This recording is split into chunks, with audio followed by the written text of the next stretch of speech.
Alors les blessés, bon, Patrick, il faut à Mathias, toujours, Swan, toujours, Joey, toujours.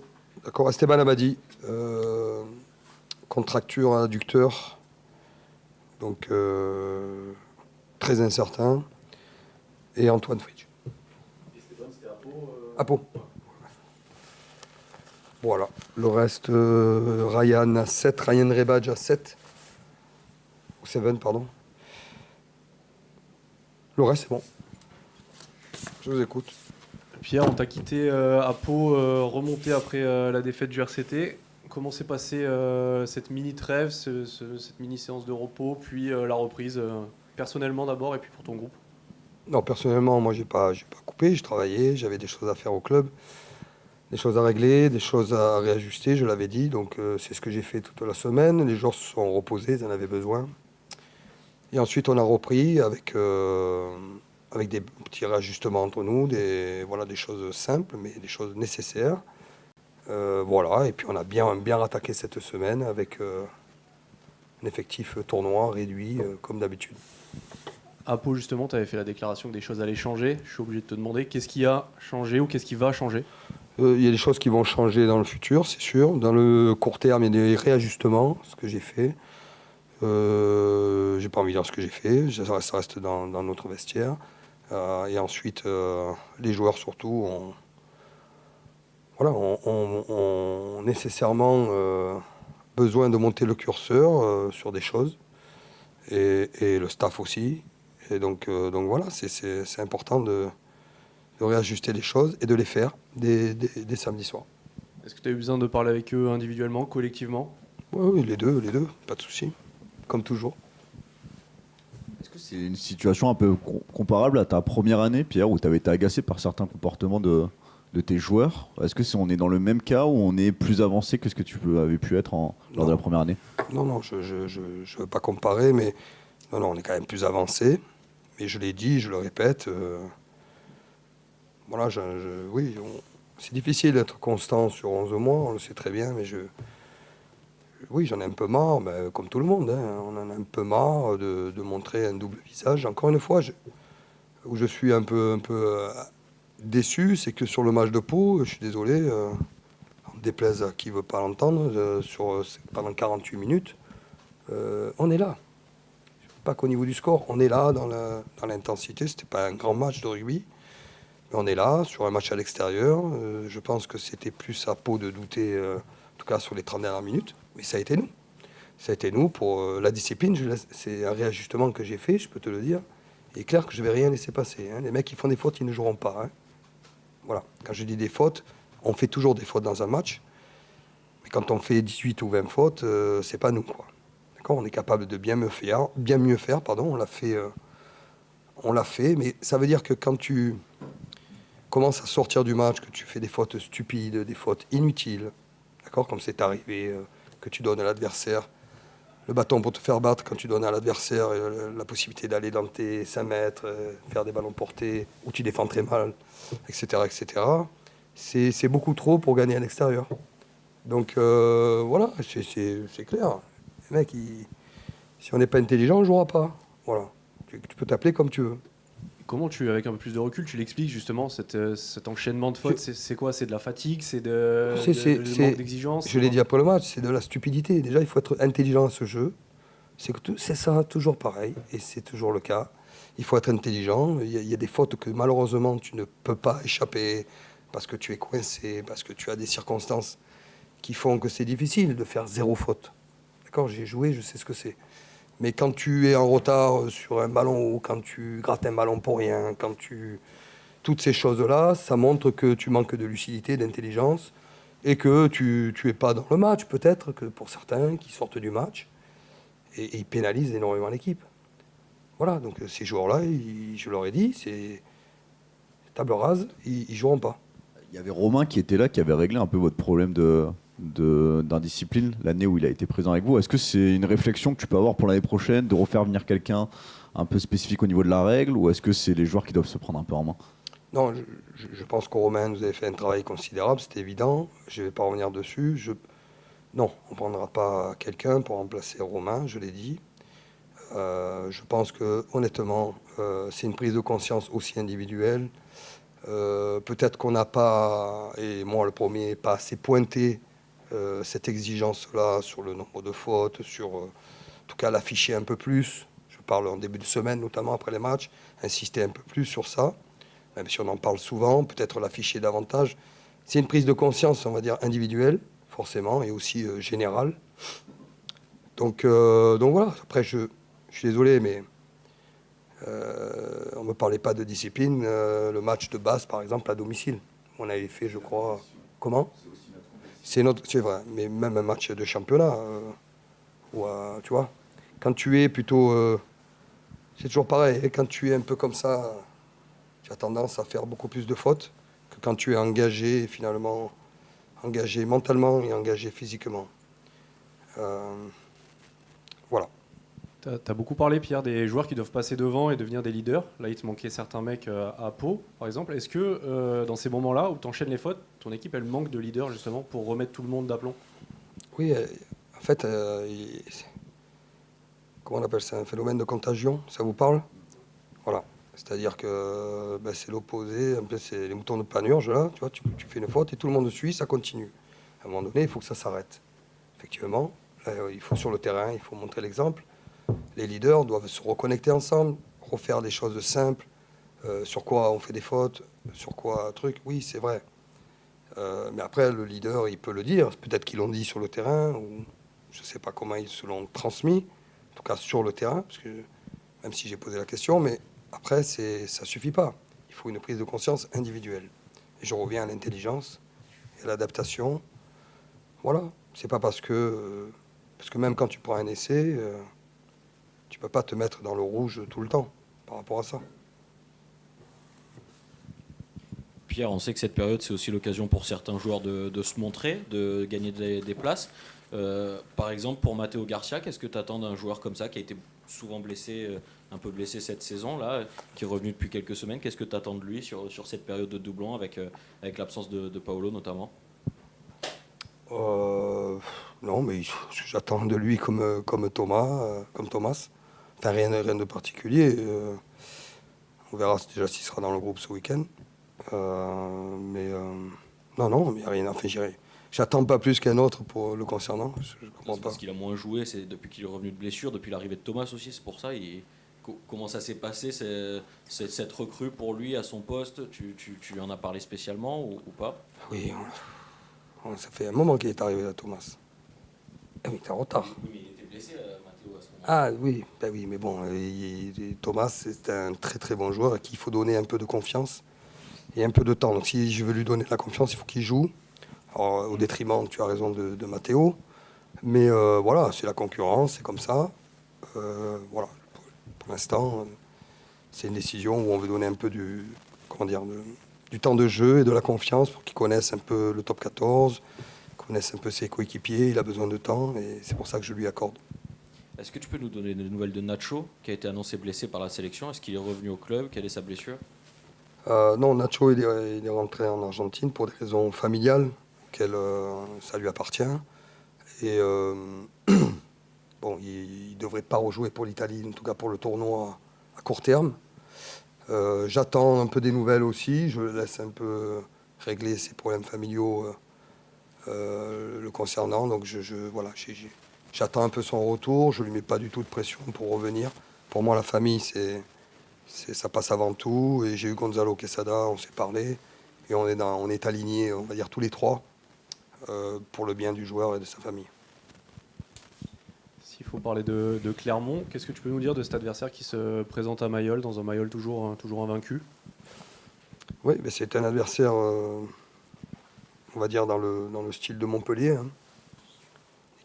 Une équipe très physique, très costaud devant. Voilà, on se souvient du match aller où ça avait été un peu dur pour nous, je crois. Et voilà, c'est vrai qu'on a regardé un peu Clermont, mais on s'est beaucoup concentré sur nous, je dois t'avouer, cette semaine. On a beaucoup de choses à faire sur le terrain. Parmi les joueurs qu'on pourrait découvrir, enfin pas vraiment découvrir, mais t'as Matisse qui devrait jouer au poste de numéro 9. Qu'est-ce que tu peux me dire de Mathys en numéro 9 d'abord? Comment tu le vois? Vous l'avez vu un petit peu hein, sur des bouts de match.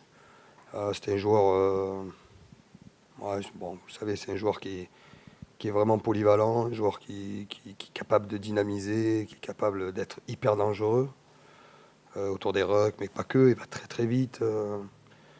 Bon, son jeu au pied est en progrès.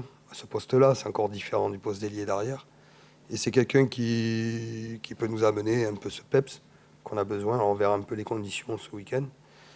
Mais en attendant, il s'est bien entraîné cette semaine et il est prêt.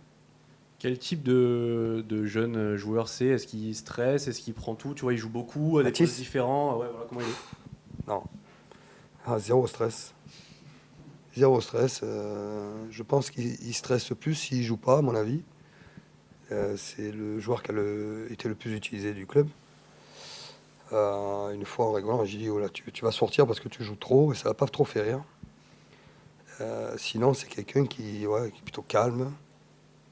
Tu lui dis en plein match, tu passes en 10, il va pas trembler. Hein. En fait, ce sont des joueurs, et c'est assez rare, qui ont une capacité d'adaptation rapide. Et il se pose pas de questions, il joue au rugby, il connaît les rôles. Tu vois, il peut se tromper, hein, comme tout le monde, dans ses choix, il va se tromper. Hein. En neuf, il aura forcément un peu plus de déchets, forcément. Mais je suis pas très très inquiet pour lui. Justement, est-ce que c'est un peu la grosse satisfaction depuis le début de la saison, Mathys? Est-ce que tu as envie que les joueurs prennent un peu exemple sur lui au quotidien, sur ce qu'il fait sur le terrain? Est-ce que c'est un jeune joueur, mais qui a l'air d'arriver dans un très grand club avec une pression différente et ça lui glisse un peu sur la peau, les performances sont toujours bonnes. Est-ce que tu le prends un peu aussi en exemple par rapport à d'autres? Non, je ne le prends pas forcément en disant regardez, c'est un exemple, mais je pense c'est quelqu'un qui est assez discret, vous le voyez, il parle pas énormément. C'est un compétiteur incroyable. Il déteste perdre. Il a vraiment ça en lui. Comme j'ai dit, il veut jouer tous les matchs, il veut jouer tout le temps, il veut jouer partout. Il s'en fout, quoi. Ouais, pour ça, c'est un exemple, je pense, franchement. C'est un garçon qui a la rage, qui a vraiment la rage et qui l'amène sur le terrain, malgré, je sais, on va me dire, ouais, mais il n'est pas très costaud, il n'est pas très truc, mais quand vous l'avez en face à face, on avait fait du judo en début de saison, il n'est pas très marrant non plus. Donc voilà, c'est quelqu'un il faut le laisser encore évoluer. Il a 20 ans, 21 ans. C'est une très bonne recrue. C'est une très belle satisfaction de ce début de saison, c'est sûr. Toi qui as l'expérience de ce poste de numéro 9, on te voit beaucoup le conseiller à l'entraînement. Tu l'attends sur quoi ce week-end? Non, il connaît le rôle. Il a joué beaucoup de matchs à Brive. Il connaît maintenant l'équipe, il connaît le système. Non, j'essaie beaucoup plus de l'aider sur son jeu au pied. C'est un jeu au pied qui est assez spécifique. Donc il travaille énormément sur ça. Voilà, il a envie d'être bien meilleur. Forcément, quand tu as Ben et Baptiste, ce sont pour moi deux joueurs, on va dire, de très haut niveau à ce niveau-là. Tout ce qui est sortie de camp ou jeu au pied de pression, ce sont des joueurs qui ont de la longueur en plus. Donc lui, c'est pas trop encore ce registre-là, mais il est capable d'aller chercher ces gens-là dans le futur. En quoi, niveau personnalité, de ce que tu le connais, de ce que tu apprends à le connaître, il est différent des autres jeunes, tu vois, il le dit lui-même, c'est un jeune de la campagne, tu vois, pas du tout au sens péjoratif, quoi, mais voilà. Bah ouais, quand on l'a recruté, on a dit bon, tu veux habiter où? Alors on connaît le coin ici, plutôt centre-ville. Je pensais qu'il était un peu, ouais, pas du tout. Il m'a dit moi je veux la campagne et qu'il n'y ait personne, quoi. Bon, j'ai dit tu veux pas une ferme quand même. Alors bon, il habite vers Soliès là-bas. Alors j'ai demandé où il habitait, il m'a dit à Soliès, il m'a un peu décrit, et effectivement il n'y a rien, quoi. Donc il est dans la campagne, il est bien. Et voilà, c'est sa personnalité. Sa personnalité, et c'est super, c'est de voir un jeune comme ça, différent. Juste une question annexe, Pierre, on voit sur les entraînements Cédric Béal t'accompagner, alors les espoirs n'ont pas repris leur championnat. Voilà, qu'est-ce qu'il en est de Cédric qui vous accompagne? Mais comme depuis un petit moment, je veux qu'on travaille beaucoup plus en synergie avec les espoirs, et encore plus sur des semaines où on est comme ça. En fait, pour le futur, j'ai envie qu'on travaille souvent à 3 paquets d'avant Et quand tu as 3 paquets d'avance, ça fait dire minimum 24, entre 24 et 26 joueurs. Être seul coach, c'est toujours compliqué. Donc, autant cette année avec Sergio, qui garde bien sûr le leadership sur ça, mais je veux que Cédric se rapproche un peu. Et puis, pour la saison prochaine, il y aura aussi une organisation différente. Gabin, on t'a quitté à Pau où tu étais sorti sur saignement, de voix masquée à l'entraînement. Est-ce que c'est lié ou pas du tout? Ouais, c'est lié, j'ai pris un coup sur le nez, donc voilà, pour pas reprendre un coup cette semaine à l'entraînement, on a fait un masque pour être tranquille. Tu joueras avec ou... C'est une très bonne question et je ne sais pas. Ok. J'espère pas. Justement, on vous a quitté à Pau après une nouvelle défaite à l'extérieur, une sortie de Pierre qui disait que des choses allaient changer. Voilà, comment s'est passée la mini-pause et la reprise pour vous? La mini-pause a fait du bien déjà, je pense à tout le monde et voilà, au corps et à la tête de pouvoir avoir cette semaine. Ça a permis, je pense, à tout le monde de recharger les batteries parce que malgré tout, voilà, la saison est longue, les saisons sont longues et voilà, après l'enchaînement que l'équipe a eu, ça a fait, je pense, du bien. Donc voilà, tout le monde est revenu avec le sourire, avec beaucoup d'envie, d'énergie et de motivation et voilà, ça passera par voilà, une belle prestation ce week-end face à Clermont, notamment à Mayol. Justement, Clermont, qu'est-ce que tu peux nous en dire, l'adversaire du week-end? Je pense qu'ils vont arriver en forme. Ils cherchent forcément à gagner à l'extérieur et on sait que voilà, sur cette période, notamment de doublons, les matchs et les résultats sont hyper importants pour la suite de la saison. Donc ils ont une semaine de repos avant, ils vont avoir une semaine après aussi. Donc je pense que voilà, toutes les équipes qui vont jouer ce week-end vont vouloir faire un gros coup parce qu'elles vont être rechargées et pouvoir aussi se reposer après ce match. Donc voilà, je m'attends en tous les cas, on s'attend à un gros combat à Mayol et on sait qu'ils viendront pour gagner. Pas tout dit, Gabin, mais il a beaucoup insisté, Gabin Obeka, sur l'indiscipline chronique, qui a dit vraiment que ça l'agaçait, que les mecs qui feront des fautes à partir de maintenant ne joueront plus. Quel point ça peut vous pénaliser sur le terrain et comment vous avez vécu cette séquence un peu à Pau où vous perdez le fil en grande partie à cause de votre indiscipline? C'est vrai qu'une pénalité, ça nous fait malgré tout perdre 30 mètres, 30, voire plus, voire 30-40 mètres. Donc voilà, je pense qu'on s'est vite rendu compte qu'on avait notamment perdu beaucoup de terrain à Pau à cause de notre indiscipline et pas forcément à cause... on ne s'est pas beaucoup fait briquer, si mes souvenirs sont bons, à Pau. Donc on sait que le match, on l'a perdu notamment à cause de toutes ces petites fautes. Et voilà, le message que forcément Pierre veut faire passer, c'est d'arrêter ça. En tous les cas, arrêter les fautes qui peuvent être évitées et qui sont un peu bêtes et qui peuvent nous coûter pas mal de terrain et des essais derrière. Donc voilà, on a mis le focus tous devant comme derrière là-dessus pour être bien plus propre sur ces secteurs parce qu'on sait que c'est hyper important et voilà, on l'a vu même ce week-end pendant le simulation avec l'équipe de France qui a quasiment pas eu de pénalité et ça peut faire des grosses différences sur les matchs. Donc, Gabin, personnellement, tu vas enchaîner ton deuxième match d'affilée, même s'il y a eu la coupure. Quelles sont tes sensations toi par rapport à ça? L'enchaînement, enfin, mentalement, peut-être ça fait du bien aussi de pouvoir enfin enchaîner 2 matchs de suite cette saison. Ouais, alléluia, enfin, ça fait du bien. Je suis très heureux, très positif, beaucoup d'énergie. Non, franchement, ça fait beaucoup de bien et voilà, j'ai envie d'apporter cette fraîcheur aussi à l'équipe, cette fraîcheur, cette envie sur le terrain et voilà, ça tombe malgré tout sur une période de doublon où on a des semaines de pause entre guillemets entre les matchs. Donc voilà, ça enchaîne, mais c'est 2 matchs en 3 semaines, même en 4 semaines au final. Donc voilà, je pense que c'est bien pour reprendre et en tous les cas, l'énergie, l'envie sont toujours là et voilà, je suis pressé de faire cette deuxième partie de saison. Becca, on sait que Clermont est fort sur les ballons portés, est fort devant. Vous avez été en difficulté, vous, à Pau, sur ce domaine-là. Comment vous avez travaillé pour essayer de stopper Clermont sur les ballons portés, qui est leur point fort? Oui, c'est vrai que en 2 derniers matchs contre Montpellier, on a eu mal à défendre des molles. Du coup, dès le lundi, on a bien travaillé comme il faut pour préparer ces matchs de Clermont. Donc j'espère que... on va être présent. On va être présent samedi. Gabin, peut-être j'ai une question sur Mathis Ferté qui déjà évolué au poste de numéro 9, mais là il devrait démarrer. Quel mec t'as découvert déjà avant tout ici? Comment il est dans la vie de groupe, Mathis, qui a l'air très discret?